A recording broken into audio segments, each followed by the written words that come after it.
बिस्मिल्लाहिर्रहमानिर्रहीम, अस्सलाम वालेकुम। Welcome to your channel trade dojo. मैं आपका दोस्त काशिफ। उम्मीद करता हूँ आप लोग सारे खैर आफियत से होंगे।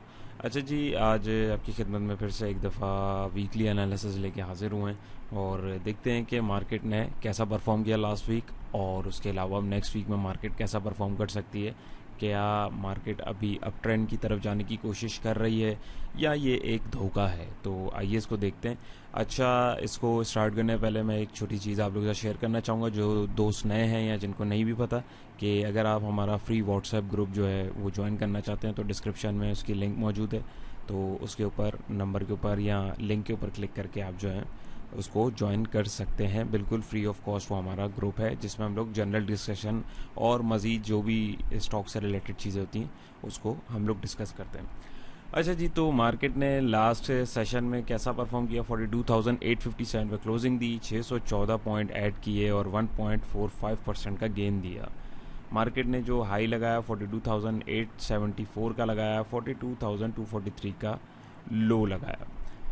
वॉल्यूम की बात करें तो वॉल्यूम तगड़े एक्सचेंज हुए हैं, तकरीबन जो है 19 करोड़ के वॉल्यूम अगर आप बोलें तो इसमें ऑलमोस्ट जो हैं वो हमारे पास जनरेट हुए हैं। प्रीवियस क्लोजिंग की बात करें तो 42,243 थी, जो कि डेफिनेटली इससे ऊपर ही क्लोजिंग हुई है, तभी हमारे पास ये पॉइंट्स जो हैं ऐड हुए हैं। डे रेंज की बात करें 42,243 42,874 के दरमियान ही इंडेक्स जो है फ्लक्चुएट किया। बेसिकली हाई और लो जो है इसको इन्होंने डे रेंज भी दिखा दिया है। तो अगर आप ये इसका स्क्रॉलर देखें तो इसने अपनी हाई के ऊपर ही क्लोजिंग दी है। 52 वीक रेंज की बात करें तो 39,000 के जोन से लेके 48,000 का जोन है, उसमें तकरीबन आधा रास्ता इसने जो है कवर कर लिया है। इसी डे रेंज की अगर मैं बात करूं ग्राफिकली तो ये देखें, खुला इंडेक्स, इसने एक हाई लगाया, फिर दूसरा हाई लगाया, फिर हाई लगाया, वहाँ सस्टेन किया और अल्टीमेटली इसने अपने हाई के ऊपर ही क्लोजिंग दे दी। टॉप एक्टिव स्टॉक्स की बात करें तो Synergy, WTL, PRL, Hascol, Lotchem, KEL, TPLP, Tele, Pace और वेव्स वगैरह थे, जिसमें आप देख सकते हैं काफ़ी हैवी वॉल्यूम्स भी एक्सचेंज हुए हैं। बात करते हैं कौन से सेक्टर्स ने कितना कंट्रीब्यूट किया, तो इसमें देखें सबसे ज़्यादा अगर हम देखें तो कमर्शियल बैंक्स ने जो है पॉइंट ऐड कराए हैं 149 points. Oil and gas exploration companies ने 115 पॉइंट ऐड कराए। ऑटोमोबाइल सेक्टर ने 46, fertiliser 40, oil and gas marketing 37, technology 36, power generation 33, refinery 30 और थोड़े थोड़े पॉइंट दूसरे सेक्टर्स ने ऐड करवाए। इनकी कंपनीज की बात करें तो कमर्शियल बैंक में HBL ने सबसे ज़्यादा पॉइंट्स ऐड करा 52 पॉइंट, OGDC ने 47, MTL 35, MEBL 32, POL 30, PPL 28, लॉटकैम 22, TRG 21, UBL 21 और थोड़े थोड़े पॉइंट दूसरे स्क्रिप्ट ने ऐड कराए। नेगेटिविटी में सिर्फ MCB ने 12 पॉइंट लेस कराए, नेस्ले ने 11 पॉइंट लेस कराए, लक ने 3 पॉइंट, ICICI ने 3, मोगल ने 1 और थोड़े थोड़े पॉइंट जो हैं दूसरे स्क्रिप्ट ने भी इंडेक्स में से लेस करा। अच्छा, ये एक मार्केट का जो ओवरऑल सिनेरियो है वीकली के ऊपर, ये मैं आपको इसको दिखा रहा हूँ, ये हीट मैप कहलाता है। तो इसमें आपको दिखाने का मकसद क्या है ये भी आपको समझ आ जाएगा। तो इसमें अगर आप देखें तो ये सेक्टर वाइज जो है सारी कंपनीज इसके अंदर दिख रही हैं। तो आप देखें सब में ऑलमोस्ट जो है वीकली बेसिस पे एक अच्छा गेन भी दिख रहा है और हरियाली हरियाली दिख रही है। बहुत सारे लोग समझ रहे हैं कि मार्केट जो है एक बुल ट्रेंड के अंदर आ चुकी है। ये मेरे ख्याल से आप लोग जब वीडियो एंड तक देखेंगे इंशाल्लाह तो आपको भी समझ आ जाएगा कि क्या चल रहा है। तो वंस अगेन ये मेरी अपनी असम्पशन है, मेरी अपनी वर्किंग है जो मैं आप दोस्तों के साथ शेयर कर रहा हूँ। तो इसमें अगर आप देखें तो यहाँ पे आपको कमर्शियल बैंक्स में अगर आप देखें तो कितनी हरियाली दिख रही है। Oil and gas oil and gas marketing companies जैसे इनके अंदर अगर आप देखें, पावर जनरेशन में देखें, रिफाइनरी में देखें तो अच्छी खासी हमें ग्रीनरी दिख रही है। अब देखते हैं ये ग्रीनरी किस वजह से बन रही है। तो ये हमारा लास्ट पूरा जो सेशन था, वीक था, उसका हमारे पास फीपी लीपी चार्ट है। तो इसमें हमारे पास फीपी जो है सेलिंग पर है, लीपी हमारे बाइंग पर है। $0.88 मिलियन की एक्सचेंज हुई है। बैंक्स की बात करें तो $1.27 मिलियन की सेलिंग रही है। ब्रोकर्स की बात करें $0.12 मिलियन की सेलिंग रही। कंपनी $0.33 मिलियन की बाइंग के साथ। फॉरेन कॉर्पोरेट $1.67 मिलियन की सेलिंग के साथ। फॉरेन इंडिविजुअल $0.01 मिलियन की सेलिंग के साथ। हमारे इंडिविजुअल $5.10 मिलियन की बाइंग के साथ। इंश्योरेंस कंपनी $0.46 मिलियन की सेलिंग के साथ। म्यूचुअल फंड $3.09 मिलियन की सेलिंग के साथ। NBFC $0.04 मिलियन की बाइंग। अदर ऑर्गेनाइजेशन $0.36 मिलियन की बाइंग और ओवरसीज़ पाकिस्तानी $0.80 मिलियन की बाइंग। ओवरऑल अगर आप देखें तो 1 2 3 4 5 जो है सर बायर रहे, 1 2 3 4 5 6 हमारे पास सेलर है, यानी कि सेलर भारी रहे। नंबर 1। नंबर 2 ये कि बायर में सबसे बड़ा बायर हमें यहाँ पे कौन सा दिख रहा है, डेफिनेटली जो हमारे इंडिविजुअल दोस्त हैं उनकी अच्छी बाइंग हमें यहाँ पे लास्ट वीक में दिख रही है। सबसे हैवी सेलर की बात करें तो वो हमें यहाँ पे दिख रहा है हमारा म्यूचुअल फंड। अब बात यहाँ पे समझने की ये है, देखें यहाँ पे मैं किसी को भी बुरा भला नहीं कह रहा है या किसी को मैं नीचा नहीं दिखा रहा खुदा न खास्ता, लेकिन एक चीज़ जो सामने दिख रही है, जो डाटा दिख रहा है आप लोगों के सामने, उसको एक्सप्लेन करने का मकसद ये है कि आप लोग भी अपनी वर्किंग करें और चीज़ों को पहले एक इनसाइड उसका देखें, उसके बाद जो है आप चार्ट के ऊपर जाएं तो आपको बहुत सारी चीज़ें जो हैं वो वाजे होना शुरू हो जाएंगी। सिर्फ हमें चार्ट देख के या न्यूज़ के ऊपर जो है फैसला नहीं करना होता, हमें और भी जो कंपोनेंट्स होते हैं और भी जो चीज़ें होती हैं उनको भी मिलाना होता है। जैसे खाना अगर हम बनाते हैं तो उसमें मुख्तलिफ मसाले ऐड करके एक हमारे पास एक अच्छी डिश बनती है। इसी तरीके से एनालिसिस में भी मुख्तलिफ चीज़ों को हम लोग इन्फॉर्मेशंस को या जो डाटा हमारे पास आ रहे होते हैं उनको कंबाइन करके फिर जब हम अपनी चार्ट वर्किंग के साथ उसको देखते हैं तो हमें बहुत सारी चीज़ें क्लियर होना शुरू हो जाती हैं। तो यहाँ पे अगर आप देखें तो ये बैंक्स जो हो गए, फॉरेन कॉरपोरेट हो गए, इंश्योरेंस कंपनीज हो गए, म्यूचुअल फंड हो गए, ये इतनी बड़ी सेलिंग क्यों कर रहे हैं? नंबर वन ये कि जब मार्केट बुलिश हो गई है, और हमारे इंडिविजुअल दोस्त बाइंग इतनी क्यों कर रहे हैं?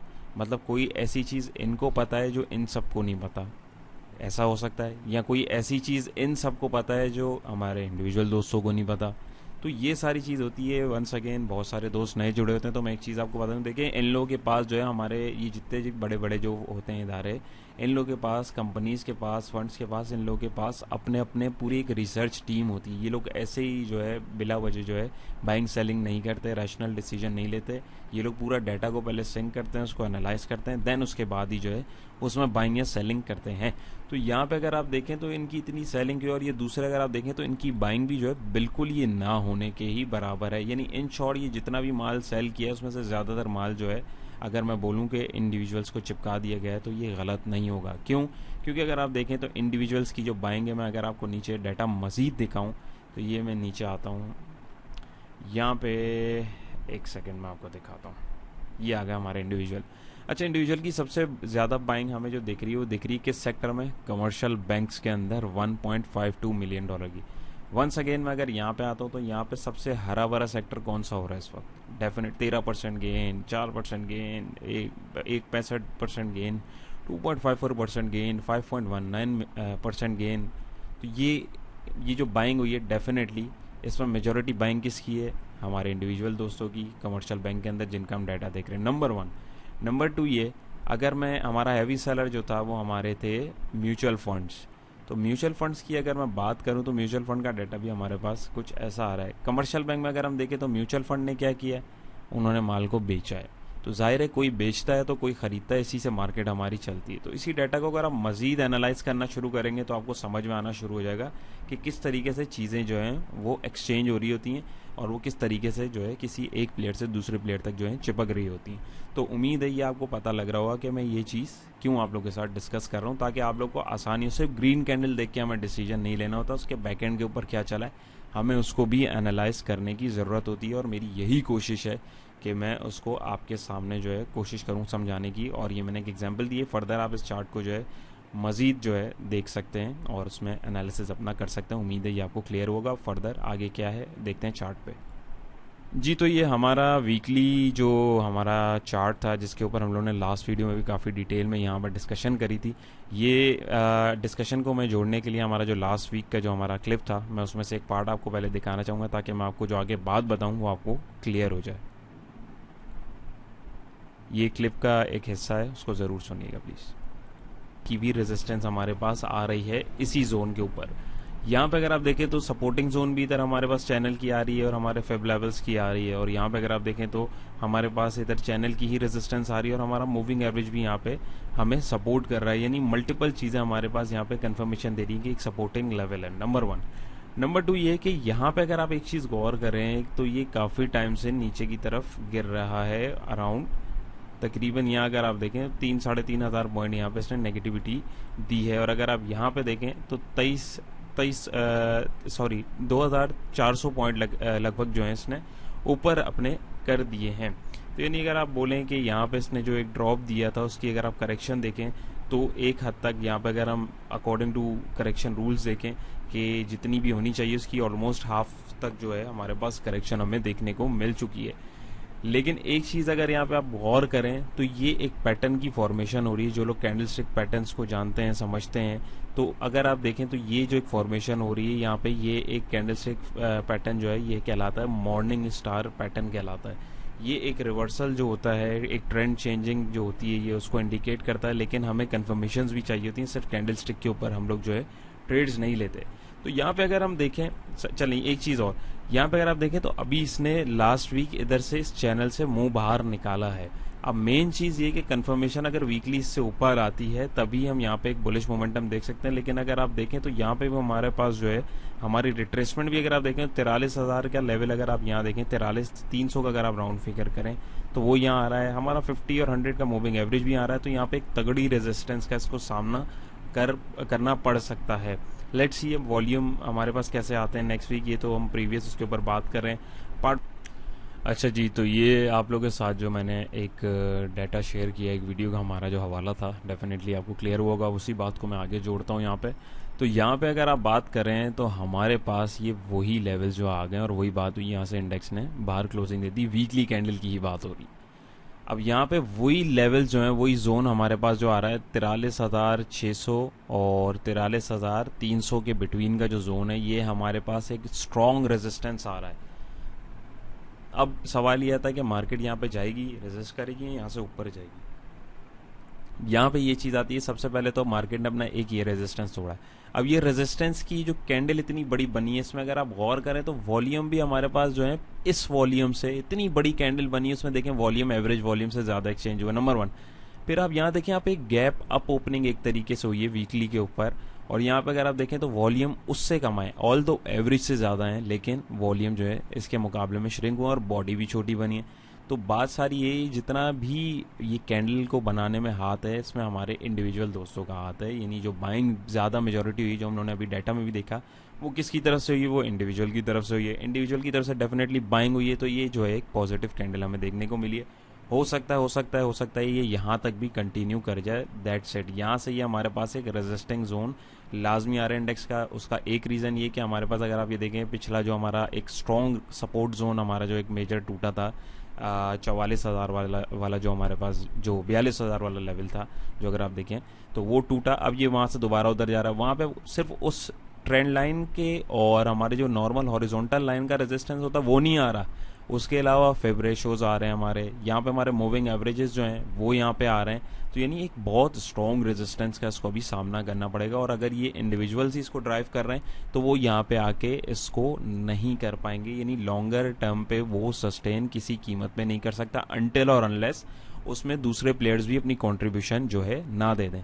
तो ये सारी चीज़ें होती हैं, डाटा दिखाने का ये मकसद होता है। अगर आप इसकी अब बात करें, ये मैं आपको वीकली डेली के ऊपर दिखाऊँ इसी चार्ट को, तो यहाँ पे अगर आप देखें, आप बोलेंगे यार डेली पे, तो अब यहाँ पे देखें डेली में हमारे पास 200 का मूविंग एवरेज इतनी बड़ी एक रेजिस्टेंस जो है क्रिएट कर रहा है। अगर आप यहाँ से देखें गिरा है, तो अभी तक इसने इसको टेस्ट नहीं किया, तो बहुत ज़्यादा चांसेस हैं कि ये इसको टेस्ट करने के लिए आ रहा हो। हाँ, अगर ये 44,000 के लेवल से ऊपर क्लोजिंग दे, फिर हम एक अच्छा ट्रेंड देख सकते हैं, लेकिन बहुत मुश्किल है यहाँ से इसका ऊपर जाना, और यहाँ पे इसको रेजिस्टेंस का सामना लाजमी करना पड़ेगा। एकदम इतनी रेजिस्टेंस जो है एक प्लेयर की कंट्रीब्यूशन से कभी भी नहीं टूट सकती, ये चीज़ समझने की बहुत ज़रूरत है। तो वंस अगेन मैं यहाँ पे किसी की खामियां नहीं गिनवा रहा, मैं एक जो चीज़ है वो आप लोगों को समझा रहा हूँ ताकि आप दोस्तों को एक चीज़ क्लियर हो। तो ये सारी चीज़ है, और इसके अलावा अगर मैं एक और चीज़ बात करूं तो यहाँ पे अगर आप देखें तो यहाँ पे भी जो एक सिनेरियो ऐसा ही क्रिएट हुआ था 11 अप्रैल को, जो जिसकी वीडियो भी हमारे चैनल पर मौजूद है। आप मज़ीद डिटेल में उसको देखना चाहें देख सकते हैं। अगर मैं यहाँ दिखाऊंगा तो वो फिर जो है उसमें हमारी जो है वीडियो बहुत लंबी हो सकती है। तो इसमें भी देखें, जो ब्रेकआउट हुआ था वो इंडिविजुअल्स के लिए बाइंग बहुत ज़्यादा थी, उससे हुआ था, और अपार्ट फ्रॉम दैट ये ज़्यादा लंबा सस्टेन नहीं कर पाया। मेजर ट्रेंड डाउन था और अल्टीमेटली डाउन ट्रेंड ही डोमिनेट किया। तो बेसिकली ये सारी चीज़ें होती हैं, हमें ट्रेंड देखने के लिए ज़रूरत होती है। वंस अगेन इसको मैं एक दफ़ा वीकली के ऊपर करके और आपको एक चीज़ दिखा दूं ताकि फिर हम लोग फर्दर आगे कंटिन्यू करें। RSI 49 पे, और यहाँ पे देखें ये अच्छा खासा नेगेटिव था, लेकिन यहाँ पे अभी ये छोटा सा हिस्टोग्राम जो है बाइंग सिग्नल दे रहा है, लेकिन इसको हम कंसीडर नहीं करेंगे। यहाँ पे देखें इसने एक छोटा सा बाइंग सिग्नल इधर भी दिया, लेकिन हमारी ADX लाइन नीचे, तो ये इतना लंबा इसको वैलिडिटी नहीं मिल सकती है। ऑल दो नेक्स्ट वीक अगर कोई हैवी बाइंग आ जाए, कोई अच्छी न्यूज़ आ जाए, तो उसके ऊपर क्या होता है लेट्स सी, वो फिर इंशाल्लाह आपके साथ हम शेयर करेंगे। इंडिकेटर्स भी यानी इन शॉर्ट सपोर्ट अभी नहीं कर रहे। यही सिनेरियो मैं आपको डेली के ऊपर भी दिखा दूं तो यहाँ पे भी अगर आप देखें तो कैंडल तो बहुत अच्छी बनी है, अच्छे लेवल पे बनी है, लेकिन रेजिस्टेंस ये बिल्कुल सामने आ रहा है। तो मेरा मशवरा है कि प्रॉफिट टेकिंग अपनी लाजमी कर लें अगर आपको अपने स्क्रिप्ट्स में हो रहा है। आरएसआई को देखें तो ये ओवरबॉट रीजन में जाने की कोशिश भी कर रहा है 65 पे।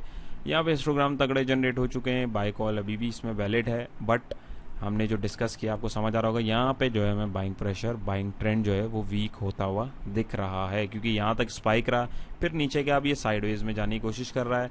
तो ये सारी चीज़ें हमें देखने और समझने की ज़रूरत होती है। तो उम्मीद है आप लोगों को ये क्लियर हुआ होगा और समझ में भी आया होगा। बाकी अगर आप चैनल पर नए हैं तो चैनल को सब्सक्राइब कीजिए, और वीडियो पसंद आए, कोशिश पसंद आती तो काइंडली प्लीज़ उसको लाइक कर लिया करें, ताकि मुझे भी पता लगे कि मैं जो इतनी एफर्ट्स कर रहा हूँ वो आप लोगों को समझ आ रही है कि नहीं आ रही। तो ये सारी चीज़ें, और फ्री व्हाट्सएप ग्रुप का लिंक जो है हमारे डिस्क्रिप्शन में। बाकी आपको अगर और भी कोई क्वेरी है तो आप हमारे दिए गए नंबर पर रब्ता कर सकते हैं। अपना बहुत सारा ख्याल रखिएगा, दुआओं में याद रखिएगा। इंशाल्लाह नई वीडियो मुलाकात होगी। अल्लाह हाफ़िज़।